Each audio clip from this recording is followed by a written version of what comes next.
Pour Génération Formation, bonjour. Je suis avec Adrien qui enseigne l'hypnose pour Génération Formation. Et la première question que j'aimerais te poser, c'est quel est ton parcours personnel?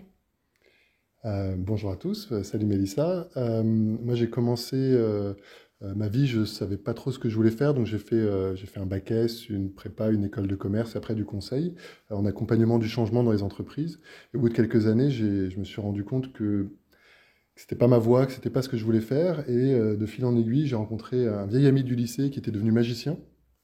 Donc on peut apprendre la magie. Et en apprenant la magie, il avait appris l'hypnose et la PNL. Et du coup, en discutant un soir comme ça, il m'a expliqué que pour lui, l'hypnose, c'était comme si on avait un centre des commandes à l'intérieur avec des boutons, des leviers, des interrupteurs. Et moi, ça a résonné très fort avec une expérience de vie. Et du coup, j'ai eu une révélation que l'hypnose était un outil de communication et que le pratiquer à la fois pour moi et pour accompagner les gens était mon chemin de vie, entre guillemets. Et donc voilà, je me suis formé. Depuis, je suis accompagnant et donc praticien en hypnose officiellement depuis 2014.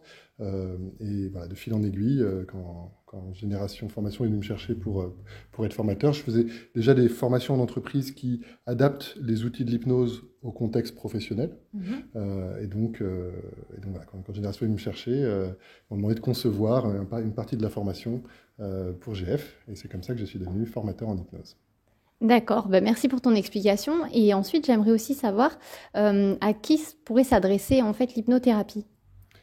L'hypnothérapie, à mon sens, c'est particulièrement efficace quand les gens ressentent des émotions ou ont des comportements sur lesquels ils ont l'impression de ne pas avoir de prise consciente, de contrôle conscient. Ou pire, quand on essaye de contrôler, que ça aggrave le problème. Et dans ce cas-là, c'est hyper intéressant justement de pouvoir utiliser l'état d'hypnose en étant accompagné, parce qu'on peut faire de l'auto-hypnose, il y a plein de choses qu'on peut faire en auto-hypnose, mais quand il y a nos systèmes de défense, nos mécanismes de protection, qui sont souvent un petit peu rigidifiés, c'est difficile d'aller les faire bouger tout seul.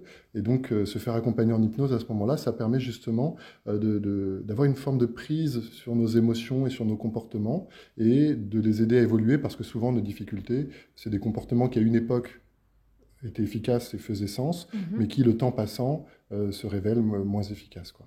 D'accord, donc pour remédier à ces troubles, et aussi on peut peut-être parler de tout ce qui est addiction, troubles du comportement. Bah, typiquement, une addiction, quand la personne souhaite en sortir, elle n'y arrive pas parce qu'il y a une partie automatique, inconsciente, qui s'est habituée souvent à obtenir du plaisir avec la substance ou avec le comportement, et qui a automatisé ça de manière tellement forte que le conscient, si jamais il essaye de faire modifier cette stratégie, non seulement ça ne marche pas, mais pire, je pense qu'on a tous un peu vécu, ça peut créer l'inverse. C'est-à-dire que plus j'essaye de contrôler le comportement automatique, plus la partie inconsciente Résiste. résiste et me Mm. donne envie. Et du coup, ce qu'on fait dans l'hypnose, c'est que on accueille la partie qui souhaite changer et la partie qui est responsable du comportement.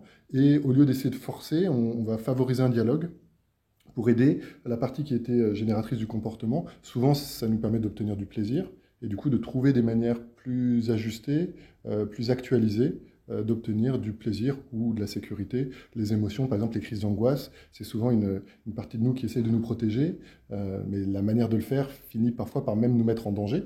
Si tu fais une crise d'angoisse alors que tu es en train de Mhm. conduire sur l'autoroute, l'envie, c'est d'être protégé, mais la conséquence, c'est plutôt d'être en danger. Et donc, dans l'hypnose, on va connecter avec la partie responsable du comportement, on va vérifier son intention, souvent elle est positive, et l'aider à trouver une meilleure manière soit de nous permettre d'avoir de la satisfaction, soit de créer de la protection et de la sécurité.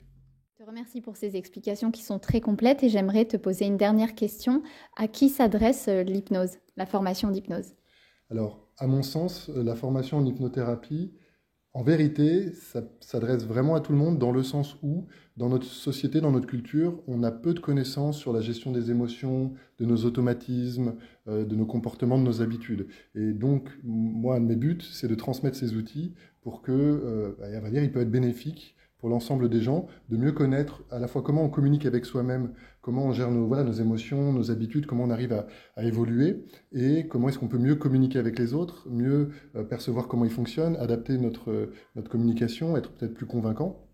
Donc la pratique de l'hypnose en elle-même me semble bénéfique pour toute personne qui est amenée à communiquer. Après, pour être plus spécifique, il y a deux grands types de publics qui viennent chez Génération Formation. Souvent, c'est des personnes qui ont déjà un métier de soins, comme des infirmières ou des médecins, qui souhaitent ajouter une corde à leur arc et avoir des techniques, des pratiques de communication qui vont être plus positives et plus source d'influence et plus de capacité, par exemple, à faire passer ces messages quand on veut donner un traitement ou à calmer quelqu'un qui va faire un soin, une piqûre et que ça pourrait angoisser. Donc ça peut être un outil complémentaire et évidemment il y a des gens qui viennent se former à une pratique complète, souvent en reconversion, mais aussi des psychologues qui viennent ajouter l'hypnose. Et là il y a vraiment un cursus complet pour se former dans la pratique de l'accompagnement de gens qui viennent justement recevoir un accompagnement en hypnothérapie. Et là, ça va être pour recevoir des clients qui veulent arrêter de fumer, qui veulent avoir un rapport à l'alimentation ou à leur poids ou à leur corps différent, des gens qui ont des peurs, qui ont des phobies, et plus généralement qui veulent améliorer leur vie, leurs habitudes vis-à-vis d'eux-mêmes et aussi dans leurs relations. Donc on peut dire que l'hypnothérapie, la formation d'hypnothérapie pourrait apporter du bien-être personnel et aussi pour apporter à autrui dans un projet de thérapie par exemple. Tout à fait. La majorité de nos stagiaires pratiquent l'hypnose et l'hypnothérapie après professionnellement.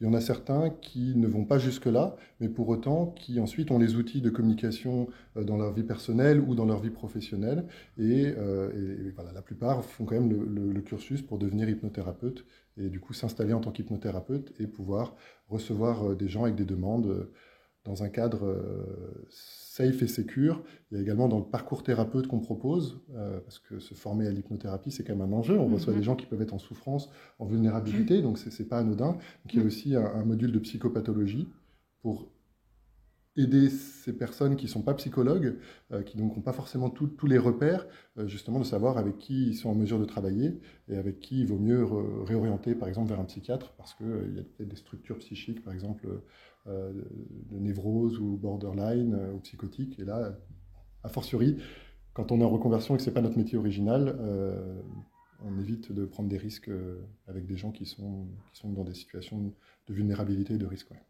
Très bien, on te remercie pour toutes ces explications et puis on te souhaite une bonne continuation dans tes formations. Merci beaucoup. Salut à